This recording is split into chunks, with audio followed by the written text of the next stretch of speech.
Good morning सबके लिए। क्या हाल चाल है?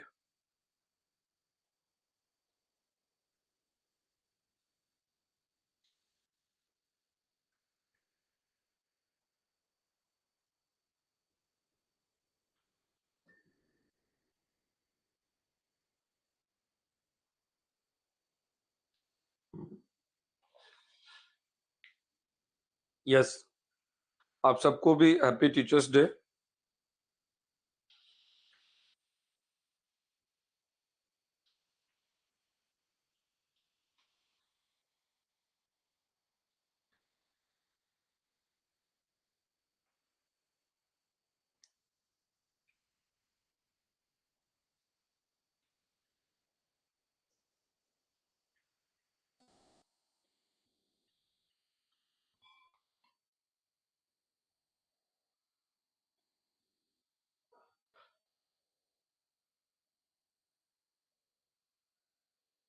यस, वेरी गुड मॉर्निंग, सबका स्वागत है। आप सबके लिए भी शिक्षक दिवस की बहुत हार्दिक शुभकामनाएं।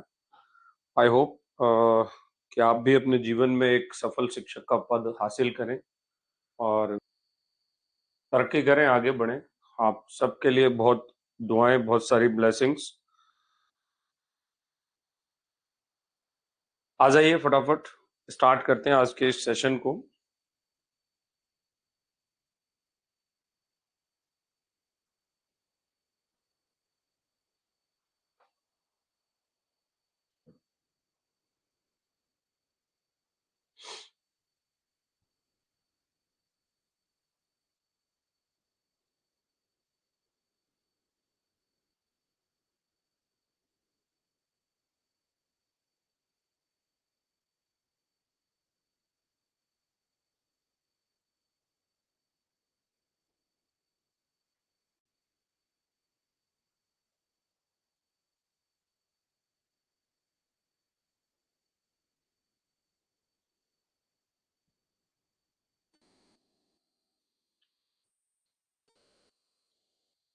चलिए भाई, बहुत नमस्कार आप सबके लिए। Thank you so much.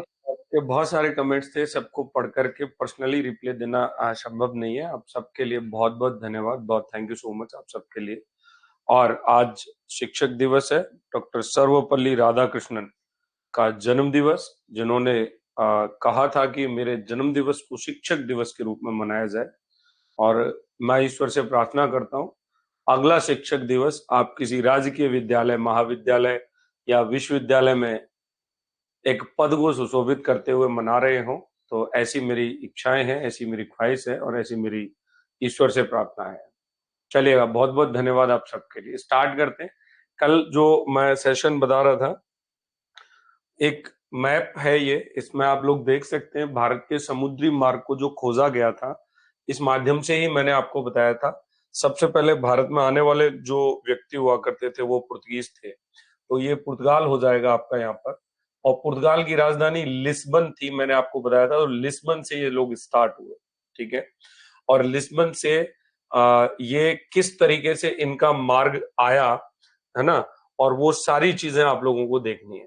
देखिए, ये जो मार्ग है, इस मार्ग का अनुसरण करते हुए ये लोग क्या है, आते हैं पहले एक एक करके, ठीक है। यहाँ पहुंचे नटाल, नटाल के बाद ये यहाँ पहुंचते हैं, ठीक है। फिर ये मोजाम्बिक, मैंने बताया था ये अफ्रीका महाद्वीप है पूरा, ठीक है। मोजाम्बिक बताया था। मोजाम्बिक के बाद भी इनकी यात्रा के कुछ पड़ाव थे, जैसे मोमांसा है, मालिंदी है। और फिर यहां से इनका जो कॉन्सेप्ट गया था वो डायरेक्टली यहाँ गया था, भारत के इस पॉइंट पर। और भारत का ये पॉइंट कप कड़ाबू बंदरगाह हुआ करता था, कालीकट के आसपास पड़ता। 20 मई 1498 को वास्को डी गामा यहाँ पहुंचता, ये मैंने आपको बताया था। यहां से फिर ये अपनी यात्रा को वापसी में लेके आते हैं, और वापसी का जो मार्ग है वो ये वाला पूरा मार्ग मैंने आपको बताया यहाँ पर। इस तरीके से ये वापस जाते हैं, और वापस जा करके ये एरोस द्वीप पर जाकर के रुके, और फिर वहां से ये पुर्तगाल में गए थे। ये सारी कहानी, इस मैप को आप लोग रख लें, पीडीएफ के माध्यम से आ जाएगा आपके पास। ये अफ्रीका का पूरा रोल था इसमें। अफ्रीका के द्वीप हैं, हालांकि एग्जाम में नहीं पूछे जाएंगे आपसे, क्योंकि आपका एग्जाम वर्ल्ड हिस्ट्री बेस्ड नहीं है, विश्व इतिहास से रिलेटेड नहीं है। अगर कोई ऐसा एग्जाम आप दे रहे हो, असिस्टेंट प्रोफेसर में कभी भी ऐसा क्वेश्चन बन सकता है, लेकिन वो भी मूर्खता भरा पूर्ण क्वेश्चन होगा। इस पे आपको बहुत ज्यादा इन चीजों को रटने की जरूरत नहीं है। तो फाइनली जो चीजें मैंने आपको बताई कॉपी में, उन्हीं को आपको रटना है। और कंटिन्यू करते हैं कल के सेशन को। वास्को डिगामा 1501 1503 तक और फिर 1524। तो सेकंड टाइम पर 1501 में वास्को डिगामा दूसरी बार भारत आया था। यहां से स्टार्ट करेंगे आज की क्लास।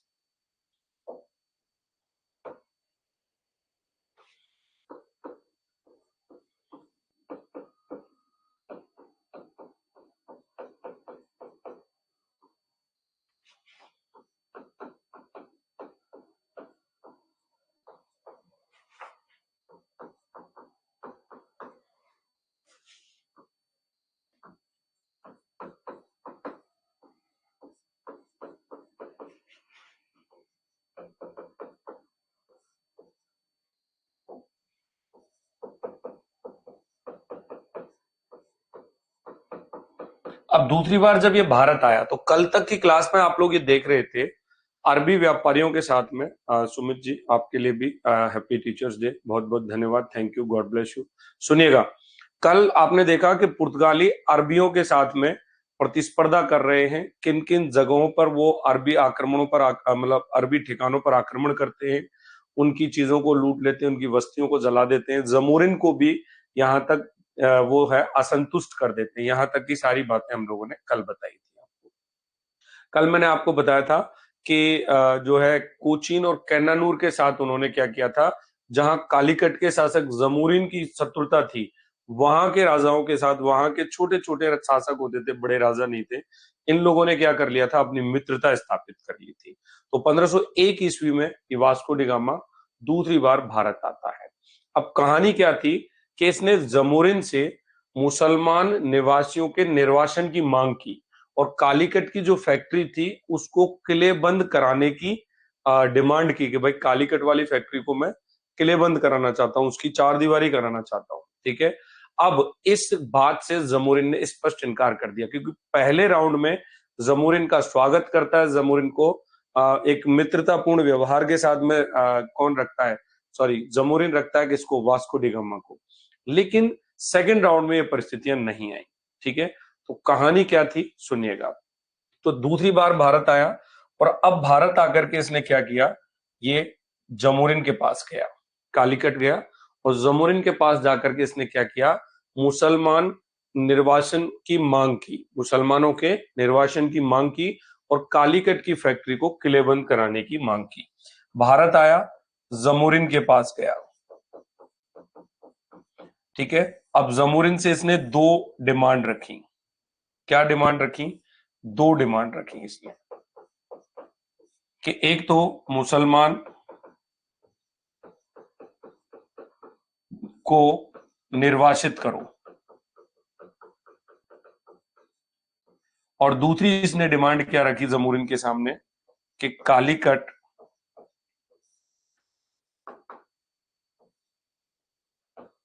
फैक्ट्री की किलेबंदी। भाई साहब, दोनों ही मांग जमूरिन ने अस्वीकार कर दी। ये मांगे अस्वीकार की गई। जब ये मांगे अस्वीकार हो गई तो फाइनली इन पुर्तगालियों ने क्या किया, इन पुर्तगालियों ने मतलब कालीकट में फैक्ट्री लगाने का क्या था, विचार त्याग दिया। तो जब इन्होंने ये मांग अस्वीकार कर दी तो इन्होंने 1525 में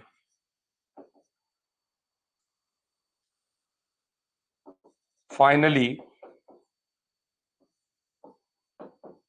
कालीकट में फैक्ट्री का विचार त्याग दिया। और त्यागा क्यों था, कारण यह था कि जमोरिन ने इनकी इन मांगों को क्या कर दिया था, अस्वीकार कर दिया था। ठीक है, जमोरिन इनको क्या कर देता है, अस्वीकार कर देता है, तो ये ऐसा काम नहीं करेंगे। 1525 में जाकर के इन्होंने विचार त्यागा है। लेकिन आपको एक बात याद होगी कि कल मैंने आपको पढ़ाया था 1503 में इन्होंने कैन्नानूर में एक फैक्ट्री स्थापित की थी और 1525 में जाकर के उस फैक्ट्री की किलेबंदी हुई थी। 1503 में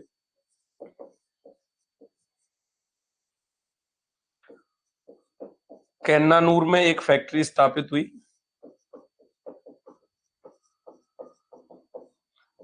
और इस फैक्ट्री की किलेबंदी 1525 में जाकर के हुई थी।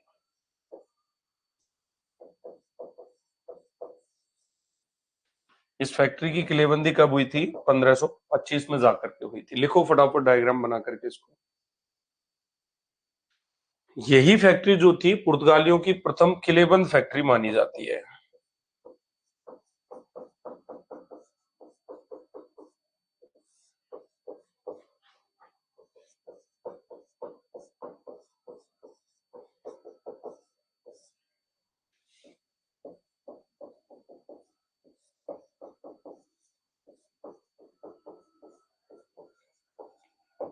यह फैक्ट्री पुर्तगालियों की प्रथम, डालते हैं बेटा, रिकॉर्डेड में डालते हैं, आज डल जाएंगी सारी क्लासेस। रोजाना नहीं डालते, 2-3 दिन में इकट्ठा करके डालते हैं ना। अब इसके बाद क्या हुआ? वास्को डी गामा आ जाता है भारत में। वास्को डी गामा के टाइम पर ये फैक्ट्री स्थापित हो गई जिसको प्रथम किलेबंद फैक्ट्री कहा गया। 1525 में इसकी किलेबंदी की गई थी। इसके बाद मालाबार तट पर वास्को डी गामा ने एक सेना, एक दल तैयार किया था। या तो वो क्या करेगा, गश्त लगाएगा, या फिर वो क्या करेगा, जो अरबी जहाज है उनको नष्ट करने के लिए। ठीक है, अब यहां पे क्या करेंगे अपन, वास्को डी गामा ने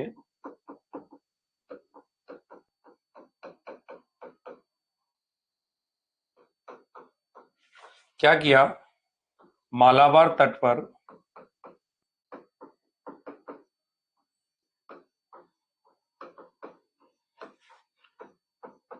एक सैन्य दल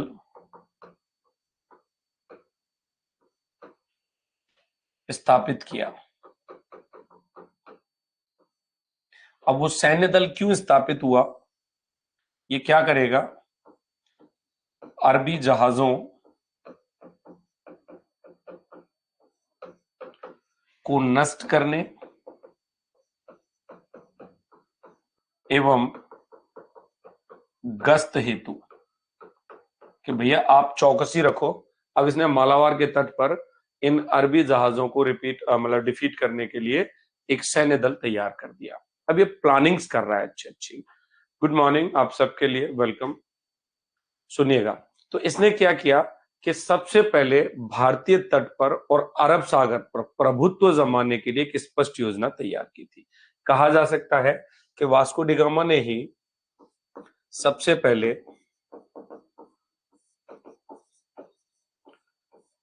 अरब सागर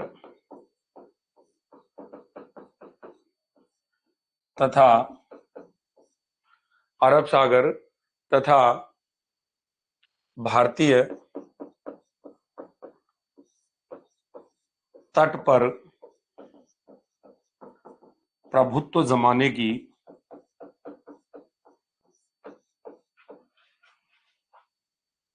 योजना तैयार की। सबसे पहले ये प्लान कर रहा है। अब 1501 में क्या हुआ था, 1501 में वापस आता है। ठीक है, बिल्कुल भाई, नमस्कार आप सबके लिए। सैली, सक्सेना, हैप्पी टीचर्स डे। सीमा आपके लिए भी। आप सब गुरु हो, मुझसे बड़े गुरु हो आप, समझ रहे हो? तो आप लोग, मैं तो यही कहूंगा कि आप लोगों को जीवन में हमेशा तरक्की मिले, और उतनी तरक्की मिले जितना आपने सोचा नहीं हो। इस शिक्षक दिवस पर यही ब्लेसिंग्स है मेरी तरफ से आपके लिए। गॉड ब्लेस यू दोनों हाथों से आप सबके लिए, और हमेशा आप अपने जीवन में सफलता प्राप्त करें। स्वस्थ रहो, सुखी रहो, खुश रहो, हैप्पी रहो, पढ़ते रहो, मस्त रहो। ठीक है, चलिए। 1501 में क्या हुआ था, जो पुर्तगाली राजा थे उन्होंने क्या किया था, हिंद महासागर के क्षेत्र में अपने स्वामित्व की घोषणा कर दी।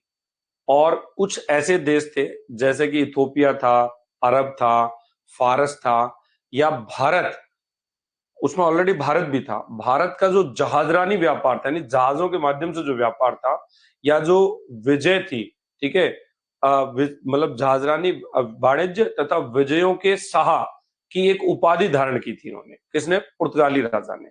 पुर्तगाली राजा क्या करता है, 1501 में ये घोषणा कर देता है कि भैया पूरे हिंद महासागर में क्या है, हमारा कब्जा है। और वो एक अलग तरीके की शाह की उपाधि धारण करता है। ठीक है, इसके बाद क्या हुआ, ये तो 1501 की घटना थी, अपन नोट नहीं करेंगे इसको। 1502 में क्या हुआ था, वास्को डी गामा ने एक आदेश जारी किया जिसके अनुसार पुर्तगालियों से कार्टेज यानी आज्ञा पत्र प्राप्त जहाज पर कोई भी व्यक्ति आक्रमण नहीं करेगा।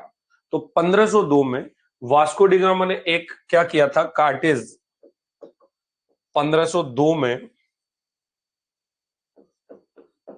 एक आज्ञा पत्र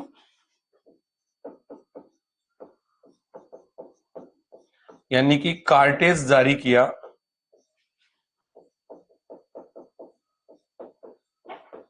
और इसका अर्थ क्या था कि इस आज्ञा पत्र या कार्टेज प्राप्त जहाज पर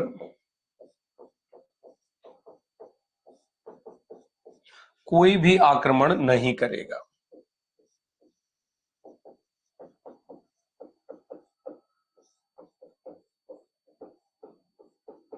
ऐसा स्पष्ट तौर पर कह दिया गया। ये एक कार्टेज आ गया। यानी कि हम लोग एक बात कह सकते हैं कि 1502 में ही वास्को डी गामा ने सबसे पहले एक कार्टेज जारी किया था। ठीक है, ये आपसे पूछा जा सकता है, कार्टेज जारी किया था किसने? वास्को डी गामा ने।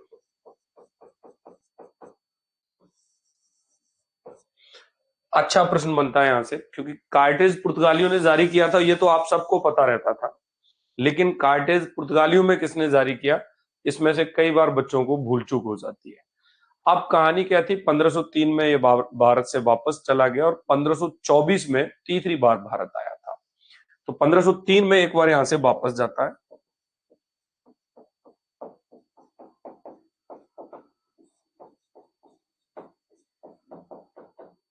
और 1524 में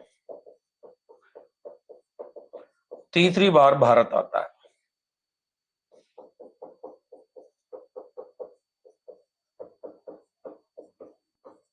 लिखिए फटाफट से। 1524 में तीसरी बार भारत आता है और 1503 में ये क्या करता है, भारत से वापस चला जाता है। ठीक है,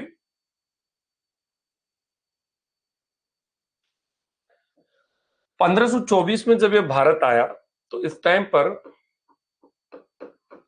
पुर्तगाल का एक राजा था। पुर्तगाल के इस राजा का नाम क्या हुआ करता था? पुर्तगाल के राजा का नाम हुआ करता था भाई साहब क्या, जॉन द्वितीय। इस जॉन द्वितीय ने वास्को डी गामा को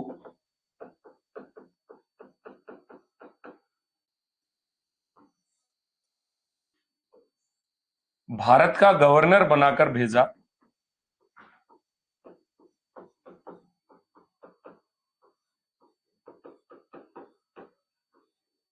भारत का गवर्नर बनाकर भेजा, लेकिन शीघ्र ही इसकी मृत्यु हो गई थी। बंदा बहुत ज्यादा दिन तक ये जी नहीं पाया था। ठीक है, कहानी क्या थी, 24 दिसंबर अप्रोक्स लगभग लगभग 1524 को कोचीन में इसकी डेथ होती है, और कहा जाता है इसकी डेथ मलेरिया से हुई थी। तो इसकी मृत्यु हो गई, और मृत्यु के लिए कहा जाता है कि 24 दिसंबर 1524 कोचीन में डेथ हुई और मलेरिया से डेथ हुई। सारी बातें आपको बता दी। 24 दिसंबर 1524 को कोचीन नामक स्थान पर इसकी मलेरिया से मौत हो जाती है। अब सुनिए, यहीं पर एक चर्च था कोचीन में, सेंट फ्रांसिस चर्च कोचीन का। ठीक है, तो कोचीन में क्या था, एक चर्च था, और चर्च था किस नाम से, सेंट फ्रांसिस चर्च। क्या नाम था इसका? Saint Francis church.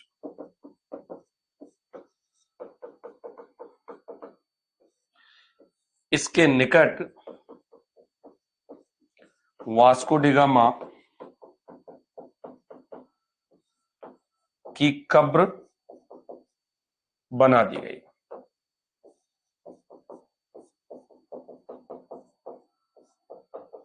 अब आपसे पूछ ले कि भैया वास्को डी गामा की कब्र कहाँ है, तो कोचीन में सेंट फ्रांसिस चर्च के पास इसकी कब्र है। 1503 में इस बात व्यक्ति की कहानी खत्म हो गई। जॉन द्वितीय वास्को डी गामा को भेजता है भारत का गवर्नर बना करके, पुर्तगाल का ये राजा हुआ करता था। लिखो फटाफट, फिर आगे बात करते हैं।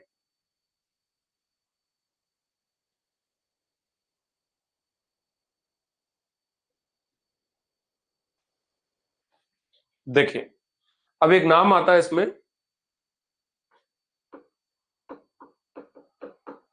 लोपो सोअरेस। अब ये लोपो सोअरेस क्या है, कौन है, इसके बारे में सुनिए, समझिए।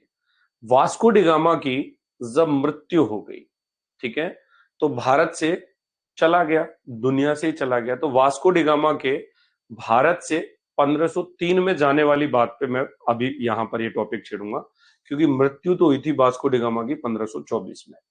वास्को डी गामा जब भारत से 1503 में चला गया था, तब क्या हुआ था कि जो अरब व्यापारी थे और जो कालीकट का राजा जमोरिन था, उन्होंने क्या किया था, कोचीन के राजा पर आक्रमण किया था 1503 में। ठीक है भाई साहब, क्योंकि अब आप सुनिए कि पुर्तगाली अब उस जगह मित्रता कर रहे थे 1502-3 में, 1501, 1502, 1503 के आसपास, जहां जमोरिन की दुश्मनी थी।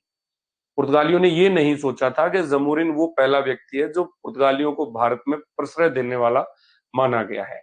लेकिन आपको याद होगा कि इन्होंने वही काम किए थे, कल की क्लास देख लेना, पूरा यही बताया था। तो 1503 में क्या हुआ था, ये मैं कहानी बताऊंगा इस व्यक्ति की 1503 से और 1505 के बीच की।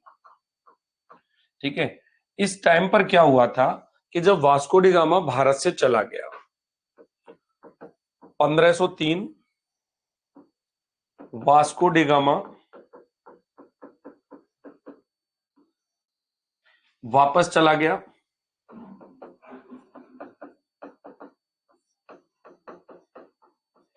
इस व्यक्ति के वापस जाने पर क्या हुआ था कि अरब व्यापारियों और कालीकट के जमोरिन ने मिलकर के, क्या हुआ था, अरब व्यापारी प्लस जमोरिन, इन्होंने क्या किया, मिलकर के कोचीन पर हमला कर दिया।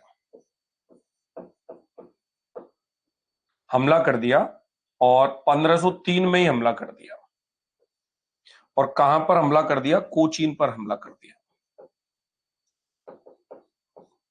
ठीक है भाई, कोचीन पर हमला कर देता है ये व्यक्ति, कौन, अरब व्यापारी और जमोरिन, जब ये चला गया था यहां से। अब इसके बाद क्या हुआ, कोचीन के राजा ने 1503 में ही एक अगला पुर्तगाली दल था, अभियान दल था, जो कि इस व्यक्ति के नेतृत्व में आया था। तो 1503 में वास्को डी गामा गया, तो अगला पुर्तगाली दल इसके नेतृत्व में आया था। तो 1503 से ये व्यक्ति क्या कर रहा है, पुर्तगाली नेतृत्व कर रहा है। ठीक है, अब ये बैकग्राउंड की कहानी थी। 1503 में ये जब चला गया था, तो इन दोनों ने मिलकर के कोचीन पर हमला कर दिया, और कोचीन को सपोर्ट थी किनकी, पुर्तगालियों की। तो भाई साहब क्या हुआ कि यहां तक इस जो नाम मैंने आपको बताया, लोपो सोयरस, इस लोपो सोयरस के नेतृत्व में आया था, और इसके आगमन तक इन्होंने क्या किया था, आक्रमणकारियों को रोके रखा। तो इन्होंने इन्होंने क्या किया, यहां पर इस कोचीन की सहायता की। आप तो सीधा सीधा सा एक शब्द ऐसे समझ लीजिए, इन्होंने क्या किया, कोचीन की सहायता की थी। अब पुर्तगाली जो व्यक्ति थे, इनमें सबसे ज्यादा इनके पास तोपखाना था, और तोपखाना कहां पर काम करता था, यानी कि सामुद्रिक शक्ति बहुत गजब की थी, नेवी बहुत अच्छी थी। तो अपने सामुद्रिक शक्ति को प्रदर्शित करते हुए उन्होंने अपने तोपखाने का भरपूर प्रयोग किया इन लड़ाइयों में। तो इनको क्या है, इससे हेल्प मिली हुई थी। अब यहां पर पुर्तगाली दोनों ही जगह, स्थल में भी और जल में भी, इस समय पुर्तगाली अच्छे योद्धा साबित हुए। ठीक है, पुर्तगाली इस समय स्थल और जल दोनों में अच्छे योद्धा साबित हुए।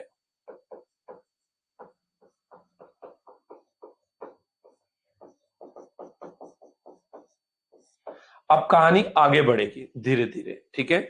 अब क्या था कि इन्होंने क्या किया कि सभी बंदरगाहों को तो नष्ट कर दिया, किनको, जो अरबों के प्रभाव में थे, ठीक है। इन्होंने किया क्या था, अच्छे नेता साबित हुए। तो पुर्तगालियों ने इस समय अरबों के प्रभाव वाले सभी बंदरगाहों को नष्ट किया।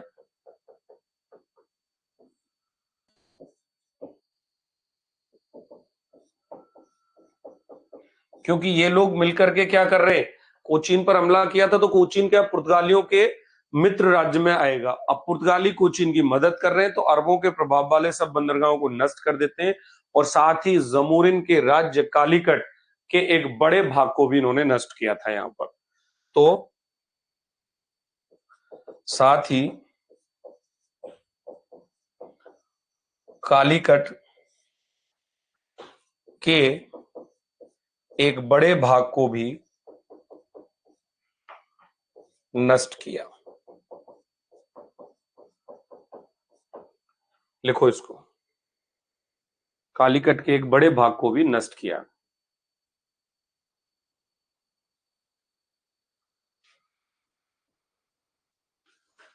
यहां पर एक फैक्ट और जोड़ेंगे इसके लिए, इसने क्विलोन में 1503 में एक फैक्ट्री स्थापित की थी।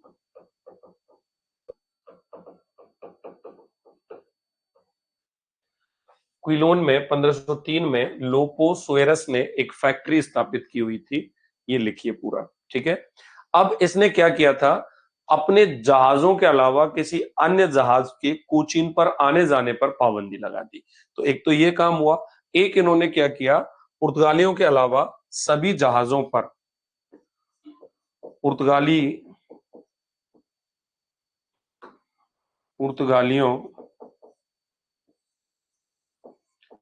के अलावा कोचीन बंदरगाह पर,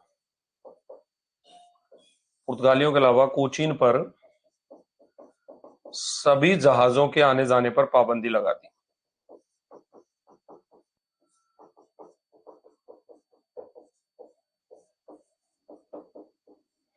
अपन 1503 पढ़ रहे हैं। 1503 में वास्को डी गामा वापस चला जाता है, और वास्को डी गामा के वापस जाने के बाद में लोपो सोएरस नाम का व्यक्ति आता है, क्विलोन में आके एक फैक्ट्री स्थापित करता है, और ये देखता है कि अरब व्यापारी और जमोरिन एक जगह हो गए, मिल गए, मिलकर के कोचीन पर हमला करते हैं। कोचीन इनका मित्र राज्य था, इसकी सहायता की, युद्ध में अच्छे योद्धा साबित हुए, कहां पर, स्थल में भी और जल में भी, तोपखाने का भरपूर प्रयोग किया, कोचीन को फ्री कराया इनसे, अरब व्यापारियों के प्रभाव वाले सारे बंदरगाहों को नष्ट किया, और जमोरिन के कालीकट पे भी थोड़ा सा इफेक्ट डाला, एक बड़े भाग को नष्ट कर दिया। और कोचीन के लिए इन्होंने एक आज्ञा जारी कर दी कि अब कोचीन पर सभी जहाजों पर पाबंदी रहेगी, केवल और केवल पुर्तगालियों के जहाज ही कोचीन पर आ सकते हैं। क्लियर हुआ। तो ये पूरा घटनाक्रम 1503 से 1505 तक का रहेगा। अब 1505 के बाद 1509 तक ब्लू वाटर पॉलिसी आएगी पुर्तगालियों की, 1505 से 1509 तक, जिसे हम नीले पानी की नीति कहते हैं या शांत जल की नीति कहते हैं। इस टाइम पर फ्रांसिस्को डी अल्मेडा नाम का एक व्यक्ति एक पुर्तगाली गवर्नर बनकर के आएगा, भेजा। तो इस व्यक्ति को भी, वास्को डी गामा को मैंने बताया जॉन द्वितीय राजा ने क्या भेजा था, गवर्नर बना करके भेजा था, लेकिन फ्रांसिस्को डी अल्मेडा को पहला गवर्नर माना जाता है, वास्को डी गामा को नहीं माना जाता, क्योंकि वो आया, आते ही उसकी शीघ्र मृत्यु हो गई, उसका कार्यकाल डेवलप नहीं हो पाया था, वो गवर्नर के तौर पर कोई काम नहीं कर पाया था। इस वजह से हम लोग वास्को डी गामा को गवर्नर का पद नहीं देंगे। तो आप लिखिए इसको, फिर आगे बात करते हैं।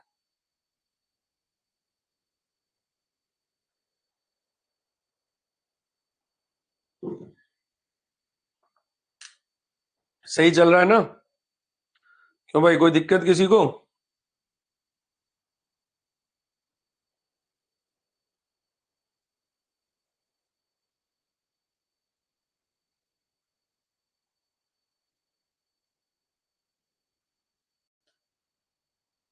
चलिए देखिए, अब बात करते हैं हम लोग इनके द्वितीय चरण की, और सेकंड चरण रहेगा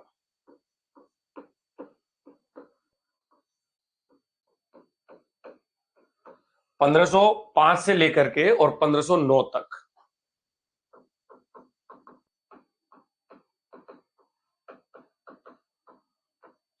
1505 से लेकर के 1509 तक जो है इनका सेकंड चरण रहा। इस चरण को हम शांत जल की नीति के नाम से जानते हैं।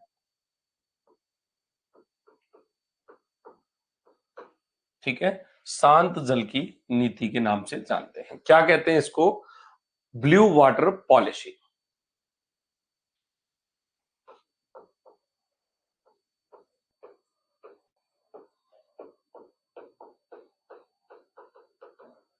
ब्लू वाटर पॉलिसी या शांत जल की नीति के नाम से इसको जाना जाता है। सेकंड चरण, इस सेकंड चरण में जो व्यक्ति आया वो फ्रांसिस्को डी अल्मेडा था, और फ्रांसिस्को डी अल्मेडा पहला पुर्तगाली गवर्नर बनकर के आता है।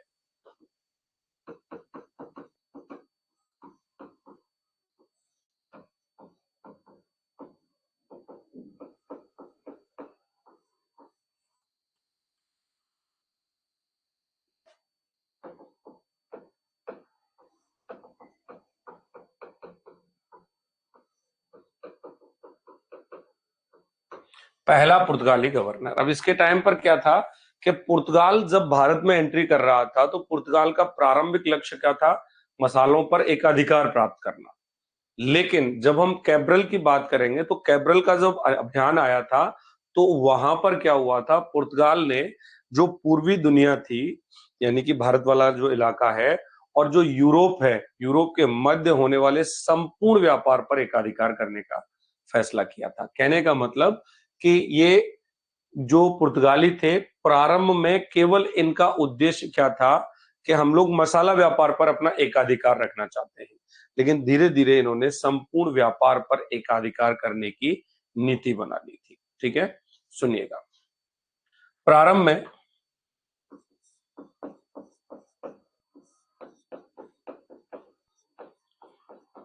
इन पुर्तगीज का लक्ष्य केवल मसाला व्यापार था।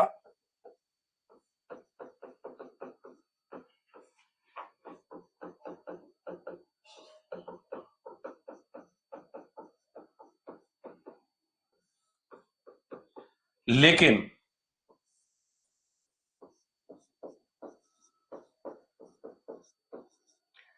कैब्रल के समय से संपूर्ण व्यापार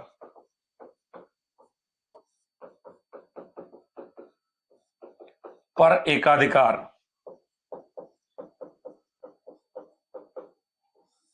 इनका लक्ष्य हो गया। अब ये क्या चाहते हैं कि कैसा भी बिजनेस हो, ठीक है, पोप का समर्थन है। सुनिए मेरी बात, पूरी सारी बातें बताएंगे, जो मैं जिस लेवल से लेके चल रहा हूं उस ट्रैक पे चलिए, इधर उधर दिमाग मत दौड़ाओ, जो पढ़ा रहा हूं उसी पे ध्यान दो। केवल मसाला व्यापार पर एकाधिकार करना चाहते थे, तो कैब्रल जब आया था तो कैब्रल के टाइम पर इन्होंने क्या किया था? एक नई नीति अपना ली थी कि अब हमें पूरे व्यापार को कैप्चर करना है, पूरा व्यापार पर हमारा अधिकार होगा। अब पुर्तगाल को इस बात का एहसास हो गया था कि भाई साहब, वार्षिक अभियान हम भेजते हैं बार बार, ठीक है, और कहीं कहीं हम अलग अलग जगहों पर फैक्ट्रियां स्थापित करते हैं, तो इस तरीके से हम इस पूरे एकाधिकार को नहीं हासिल कर सकते। यानी कैब्रल के टाइम पर इनका एकाधिकार, संपूर्ण व्यापार पर एकाधिकार करने का लक्ष्य हो गया। अब इस लक्ष्य को कैसे प्राप्त करें? तो इन्होंने ये चीज सोच ली थी, इनके दिमाग में चीज पहले ही आ गई थी कि हम धीरे धीरे छोटी छोटी जगहों पर फैक्ट्रियां स्थापित कर रहे हैं, या फिर हम वार्षिक अभियान भेजें, तो हम इस पूरे व्यापार पर एकाधिकार नहीं कर सकते। इसके लिए इन्होंने 1505 में एक नई नीति अपनाई थी, जिसके अंतर्गत 3 वर्ष के लिए एक गवर्नर का नियुक्ति किया जाता था। ठीक है, क्या किया जाता था? गवर्नर का नियुक्ति किया जाता था। तो इस लक्ष्य को प्राप्त करने के लिए इनको क्या करना था? इस लक्ष्य को प्राप्त करने के लिए इन्होंने अपनी नीति चेंज की थी। बात को पॉइंट टू पॉइंट समझिए। इस लक्ष्य को प्राप्त करने हेतु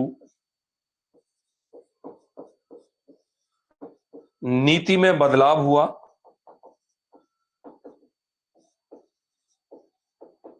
और क्या बदलाव हुआ इसकी नीति में, सुनिए। 3 वर्ष के लिए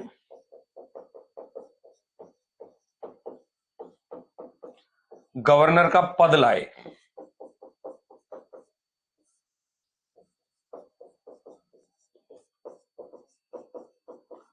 ठीक है, गवर्नर का पद सृजित हुआ और अल्मीडा पहला नियुक्त गवर्नर हुआ।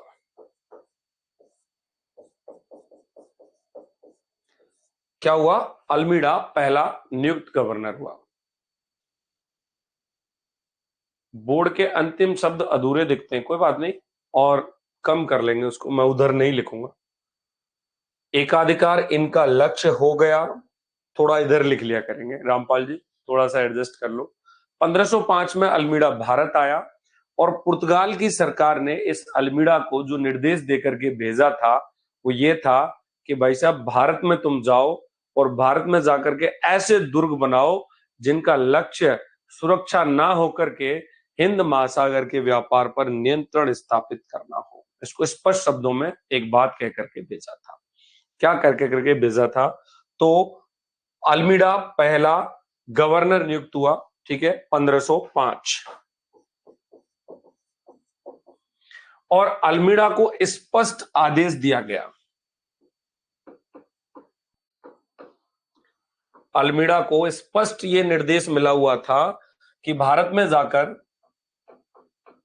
ऐसे दुर्ग निर्मित करना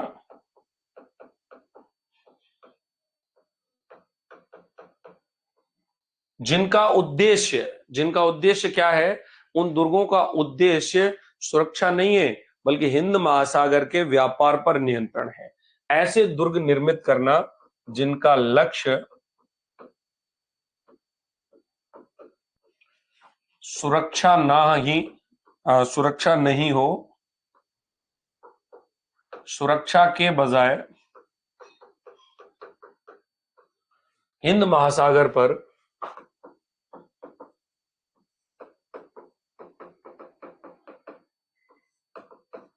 संपूर्ण नियंत्रण। तो अब अल्मीडा क्या करेगा? इसी काम में आकर के लग जाएगा। संपूर्ण नियंत्रण चाहिए हमें, कहां पर? हिंद महासागर पर। अब अल्मीडा क्या करेगा? इस काम में लगेगा। तो अल्मीडा को निर्देश प्राप्त हुआ था,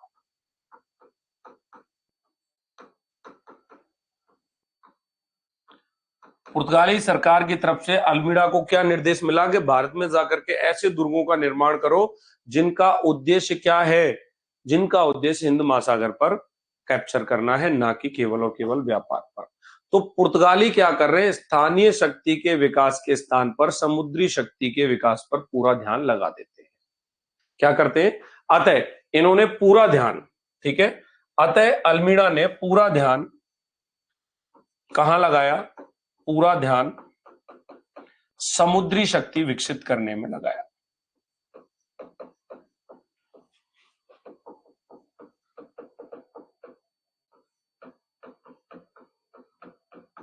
फोकस कहां हो गया? समुद्री शक्ति को विकसित करने में इनका फोकस हो गया। तो अब याद रखना इस बात को कि कहा जाता है कि अल्मीडा ने स्थानीय शक्ति के विकास के बजाय समुद्री शक्ति के विकास पर ज्यादा ध्यान दिया था। सही या गलत? तो सही रहेगा। ये खुद कहता था अल्मीडा इस बात को कि ये बात निश्चित रूप से कही जा सकती है कि जब तक तुम्हारा यानी कि पुर्तगालियों का समुद्र पर प्रभुत्व है तब तक भारत पर अपना प्रभुत्व बनाए रखोगे, और यदि तुम्हारे पास समुद्रिक शक्ति नहीं रहेगी तो तुम भारत में छोटी मोटी जगहों पर एक दो दुर्ग बनाने से कोई चीज हासिल नहीं कर सकते। ठीक है, तो इन्होंने क्या किया?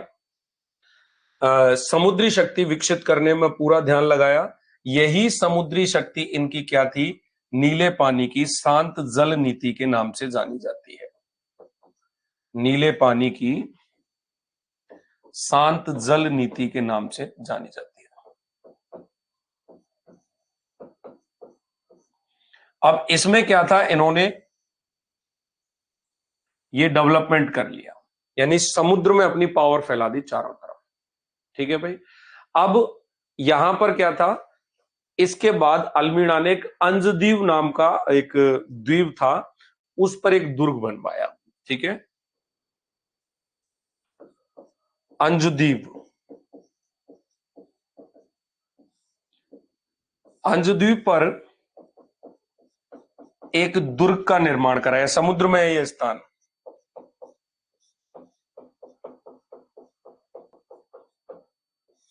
अंजदीप पर एक दुर्ग का निर्माण करवाया, और पुर्तगालियों के हित में इसने क्या किया कि जो कोचीन की राजगद्दी थी उसके उत्तराधिकारी की समस्या का समाधान मिला, मतलब समाधान भी किया हुआ था इन्होंने। पुर्तगालियों ने क्या किया था, यह भी आपसे पूछा जा सकता है कि अपने हित में इन्होंने ऐसे व्यक्ति को वरीयता दी जो पुर्तगीज की क्या करेगा, मदद करेगा। अब इन्होंने हिंद महासागर और लाल सागर पर जो व्यापार हो रहा था, और मतलब कि विशेष करके लाल सागर या हिंद महासागर पर जो मुसलमानों का या जो अरबी व्यापारियों का व्यापार था, उस पर एक जबरदस्त प्रहार किया, और जबरदस्त प्रहार के तहत उनके व्यापार को रोक दिया, लूटपाट कर लेते थे, उनको आगे नहीं बढ़ने दिया। ठीक है, तो एक दुर्ग का निर्माण किया। हिंद महासागर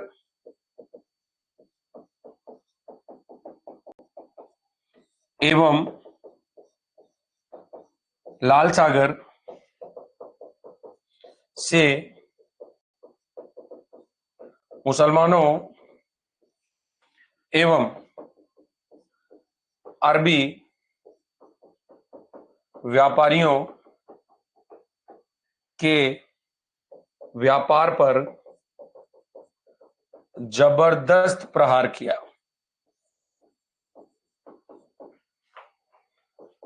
क्या किया, जबरदस्त प्रहार किया।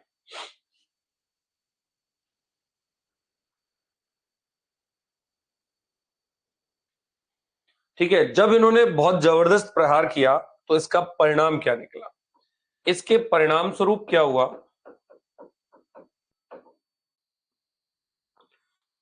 इसके परिणाम स्वरूप क्या होता है कि हिंद महासागर और लाल महासागर पर इन्होंने क्या कर लिया, जो अरबी और मुस्लिम व्यापारी थे उनके व्यापार पर थोड़ा सा डिफीट कर दिया उनको। परिणाम क्या हुआ कि समुद्र के मार्ग से मिस्र, और मिस्र से एक सिकंदरिया नाम का एक जगह था, आपको याद होगा, तो सिकंदरिया होकर के, मिस्र से सिकंदरिया होकर के यूरोप जाने वाला जो भारतीय माल था, उस माल पर जो यूनानी लोग और तुर्की लोग टैक्स लेते थे, उस टैक्स से उनको क्या कर दिया, वंचित कर दिया। उस टैक्स से उनको क्या कर दिया, वंचित कर दिया। तो इसका परिणाम क्या निकला, तो परिणाम स्वरूप समुद्री मार्ग से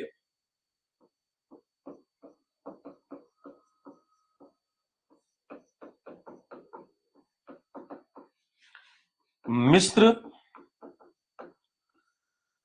मिस्र से सिकंदरिया होकर के जाने वाले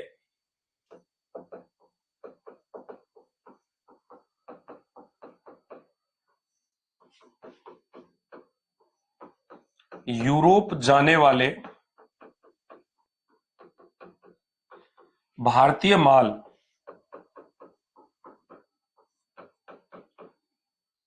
भारतीय माल पर जो तुर्की लोग और यूनान के लोग टैक्स वसूलते थे, उस टैक्स से इनको वंचित कर दिया। भारतीय माल पर यूनानी एवं तुर्कियों को शुल्क से वंचित कर दिया।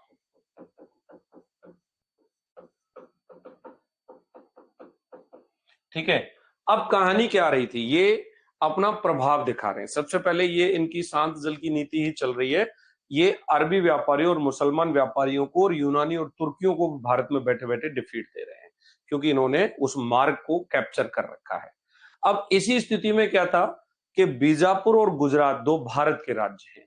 यहां पर जो सुल्तान थे, उन सुल्तानों को एक बात का डर लग रहा था। क्या डर लग रहा था कि पुर्तगाली दक्षिण में जो मालाबार का तट है, वहां के बंदरगाहों से और उत्तरी बंदरगाहों तक अपना जाल फैलाएंगे, और कहीं ना कहीं एक दिन हमारे हितों को भी क्या करेंगे, नुकसान करेंगे, हमारे हितों पर भी वो आक्रमण करेंगे। ये बात देख करके इस जगह बीजापुर एवं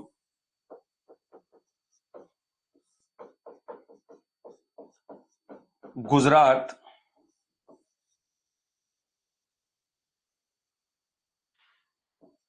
के सुल्तानों को भी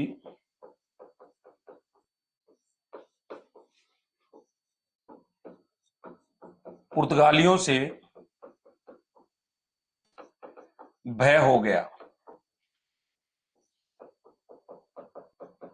क्यों हो गया? क्योंकि इनको लगता था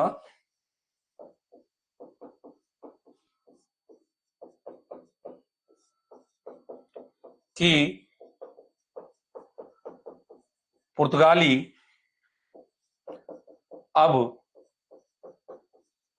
मालाबार से, जो कि दक्षिण में पड़ेगा, उत्तरी बंदरगाहों तक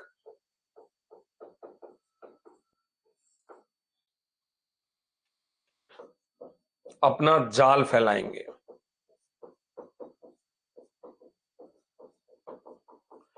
कहानी ये हो रखी है कि अब पुर्तगाली समुद्र में इतने प्रभावी होते जा रहे हैं कि भारत के स्थानीय शासक भी उनसे भय खाने लग गए हैं।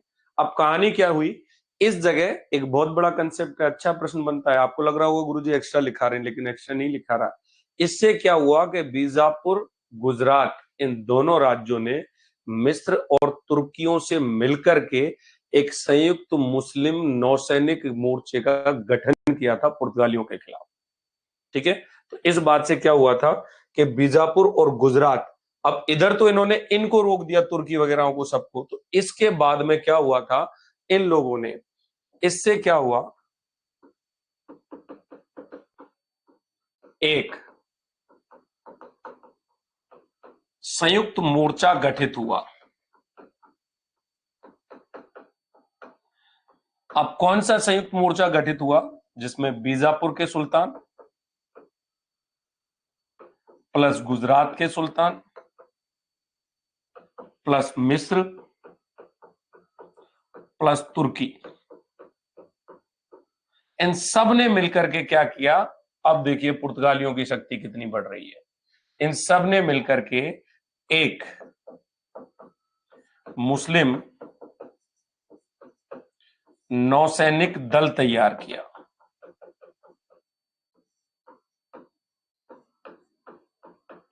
बात आ गई समझ में? किनके खिलाफ ये दल तैयार हुआ था? एक गठन हुआ था किसका? एक संगठन बना था। तो ये चारों लोग आ गए, क्योंकि इस बात को आप यहां से बहुत अच्छे से क्लियर कर सकते हो कि ये देखो, मैंने आपको यहां से बताया, अल्मीड़ा आया, अल्मीड़ा को ऐसा निर्देश मिला कि भाई तुम तो समुद्र पे कैप्चर करो जितना कर सकते हो। तो अल्मीड़ा पूरा ध्यान समुद्री शक्ति पे लगा देता है, अंजुदीप में एक दुर्ग का निर्माण करता है और हिंद महासागर और लाल सागर से मुसलमानों, अरबी व्यापारियों को डिफीट कर देता है। डिफीट करने का परिणाम क्या निकला कि समुद्री मार्ग से जो मिस्र और सिकंदरिया होकर के यूरोप जाने वाला भारतीय माल था, उस पर पहले जो यूनानी और तुर्की टैक्स खाते थे, उस टैक्स से उनको वंचित कर दिया। इस बात का भय इन लोगों को भी लगा कि आज इनको वंचित किया, कल ये हमारे हितों पे भी रक्षा, मतलब आक्रमण कर सकते हैं। तो मालाबार चूंकि दक्षिण में था, तो इनको लग रहा था कि दक्षिण से उत्तर तक के सब बंदरगाहों पर क्या करेंगे, प्रॉब्लम्स क्रिएट करेंगे। तो क्यों ना हम सब लोग मिलकर के इनका क्या करें, निदान करें। तो ये लोग और ये लोग सब मिल गए और मिलकर के इनके साथ में क्या हुआ, एक संयुक्त मोर्चे का गठन हुआ। ठीक है, अब इन संयुक्त मोर्चे के गठन के साथ में एक फेमस युद्ध हुआ था। युद्ध हुआ, और युद्ध कब हुआ था? 1508 में हुआ था। कब हुआ था? क्या आप बताएंगे मुझे इस युद्ध को किस नाम से जाना जाता है? ये युद्ध जाना जाता है चोल का नौसैनिक युद्ध।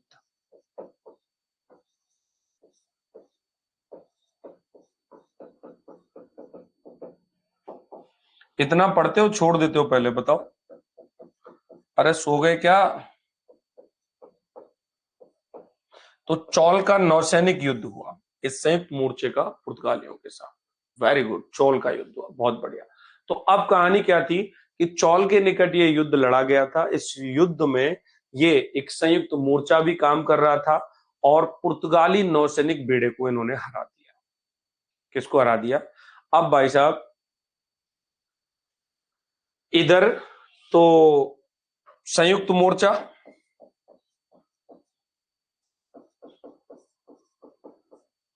ये संयुक्त मोर्चा लिख दूं क्या?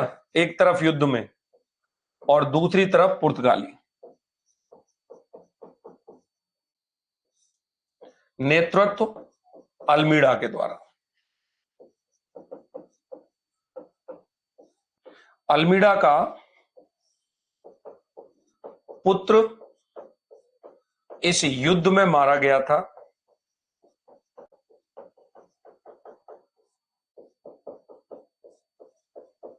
अल्मीड़ा का एक पुत्र इस युद्ध में मारा गया था। ये पराजित होते हैं, ठीक है, और ये विजित होते हैं। ज्यादा लिखने की जरूरत ही नहीं है, ये संयुक्त मोर्चा यही है, ये वाला संयुक्त मोर्चा है, ठीक है। ये कहानी रहेगी। अब भाई साहब कहानी क्या हुई? तो ये तो 1508 का युद्ध हुआ था, चौल का युद्ध। 1509 में दीव का युद्ध हुआ था एक, ठीक है। 1509 में कौन सा युद्ध हुआ था? दीव का युद्ध। एक साल बाद ही 1509 में अल्वीड़ा ने क्या किया था? दीव के आसपास एक युद्ध लड़ा और इस युद्ध में इस मुस्लिम नौसैनिक को किया था, परास्त कर दिया था। देखिए 1509 में हुआ दीव का युद्ध।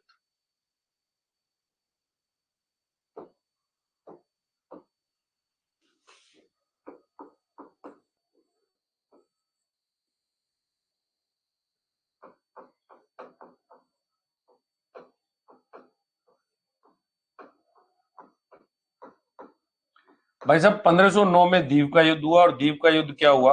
एक तरफ तो मुस्लिम संयुक्त मोर्चा और दूसरी तरफ इसमें पुर्तगाली। और पुर्तगालियों का नेतृत्व अभी भी कौन कर रहा है? अल्मीड़ा। विजयी हुए और ये पराजित हुए।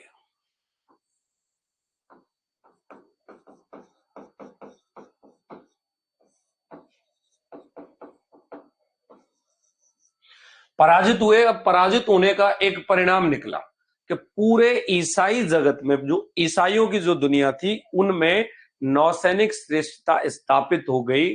किनकी? पुर्तगालियों की। और अगले मतलब 100 सालों तक हिंद महासागर पुर्तगाली महासागर के रूप में परिवर्तित हो गया था।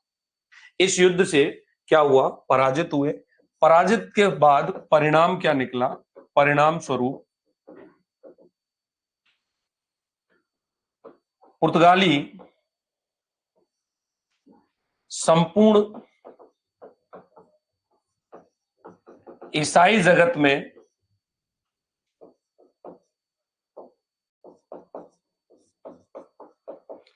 अपनी नौसैनिक श्रेष्ठता साबित करते हैं।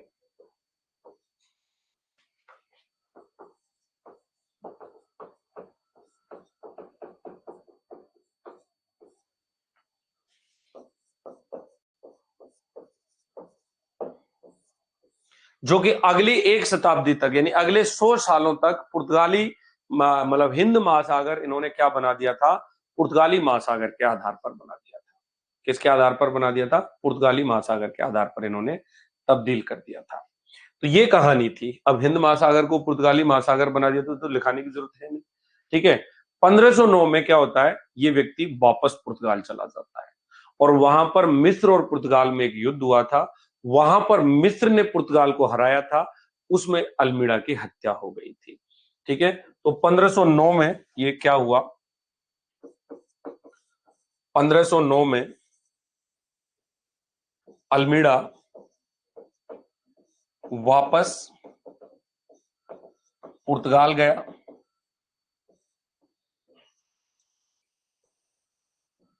ठीक है। 1509 में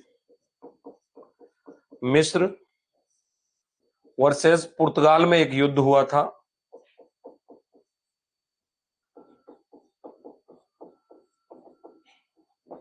इसमें ये लोग पराजित हुए थे और इस पराजित होने के कारण इसी युद्ध में अल्मीडा की मृत्यु हुई थी। इसी युद्ध में अल्मीडा मारा गया, इसकी हत्या कर दी और ये लोग इसमें विजयी हुए थे। यस या नो फटाफट बताओ, दिमाग में आ गई सारी बातें, कहां से कैसे क्या कब हो रहा है, बताइए, आगे बढ़े। दोस्तों इसके बाद आएगा इनका तीसरा चरण, और तीसरा जो चरण रहेगा वो रहेगा लगभग 1509 से लेकर के 1515 तक, और 1509 से 1515 तक भारत में पुर्तगाली साम्राज्य का क्या रहेगा, साम्राज्यवादी विस्तार का नीति रहेगा। किसका नीति रहेगा, साम्राज्यवादी विस्तार की। तीसरा चरण पढ़ेंगे अब अपन इसका।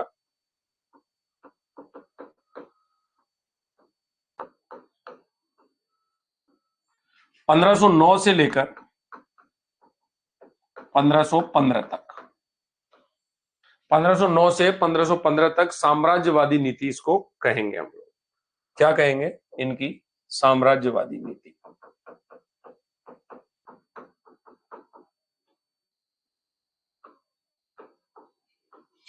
साम्राज्यवादी नीति के तहत क्या होता है, अब अल्फांसो डी अल्बुकर्क नाम का व्यक्ति 1509 से 1505 तक पुर्तगाली साम्राज्य का संस्थापक बन के आता है। इसी को भारत में पुर्तगाली साम्राज्य का वास्तविक संस्थापक भी कहते हैं। ठीक है, देखिए कहानी क्या थी, अब बात करेंगे किस व्यक्ति की, अल्फांसो डी अल्बुकर्क।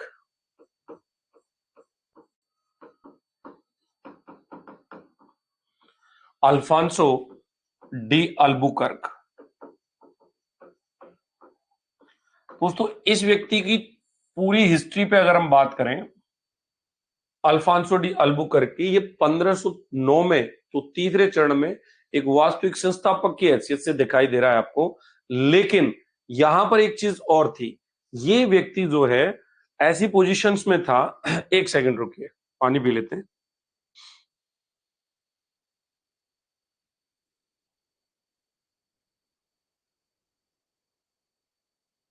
ये व्यक्ति क्या कर रहा है,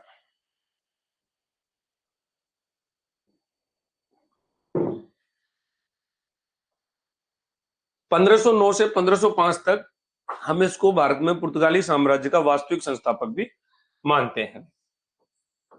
1509 से 15 तक ये रहा, और इसको क्या कहा जाता है, पुर्तगाली साम्राज्य का वास्तविक संस्थापक कहा जाता है।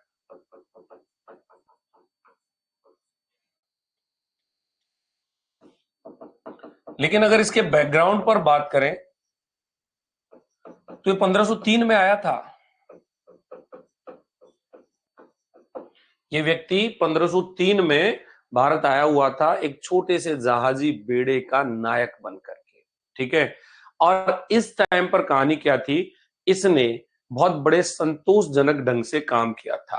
तो बहुत बढ़िया संतोषजनक ढंग से काम करने, मतलब अच्छा प्रदर्शन करने के कारण इसको क्या किया, अब ब्रेक चाहिए, मतलब क्या हो गया, इस तीसरे चरण को और पढ़ लेते हैं मेरे हिसाब से, फिर तीसरे चरण के बाद में फिर अपन आगे बढ़ जाएंगे, या अल्बुकर्क बाद में पढ़ लेते हैं। अल्बुकर्क का ही मामला रहेगा 1505 तक, ये 15 तक पूरी एक क्लास हो जाएगी अल्बुकर्क को लेकर के। तो इसको एक काम कर लेते हैं अपन, नेक्स्ट में बात कर लेंगे अल्फांसो डी अल्बुकर्क के बारे में।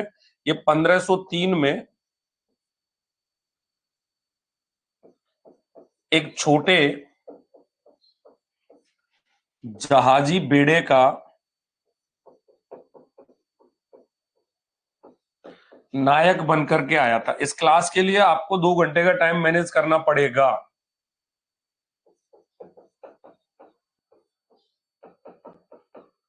आया, अच्छा काम किया,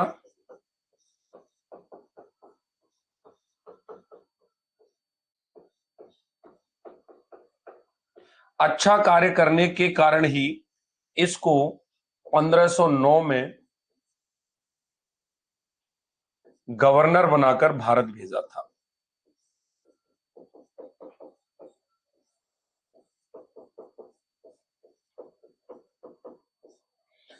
क्या गवर्नर बना करके इसको भारत भेजा हुआ था।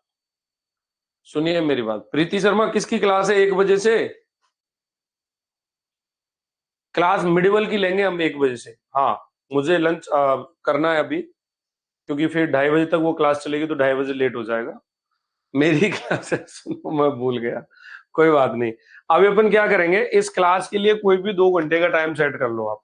इस क्लास को हमें 2 घंटे पढ़ना पड़ेगा, अदरवाइज फिर दिक्कत आएगी, क्योंकि ये सिलेबस बहुत लेंथी हो रहा है। मेरी रातों की नींद हराम हो रही है कि ये कैसे करके 2 से 2.5 महीने में कवर हो।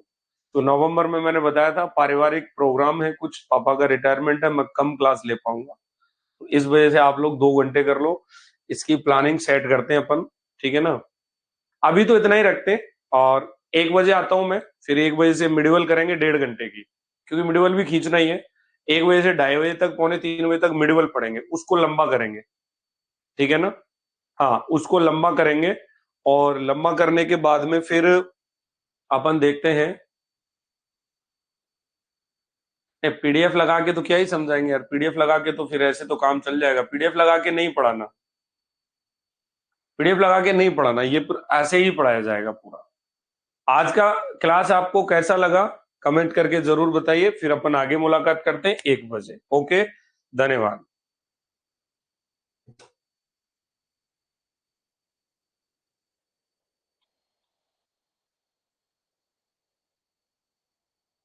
रमन, मिडिवल बची है, क्यों नहीं बची? दिल्ली सल्तनत पूरा करना है। दिल्ली सल्तनत पूरा करने के बाद भक्ति सूफी आंदोलन पढ़ना है, उसमें बहुत सारा कुछ पढ़ना है। ठीक है, धन्यवाद, थैंक यू सो मच। आइएगा, कुछ खा पी करके वापस मुलाकात करते हैं दोबारा 1 बजे से।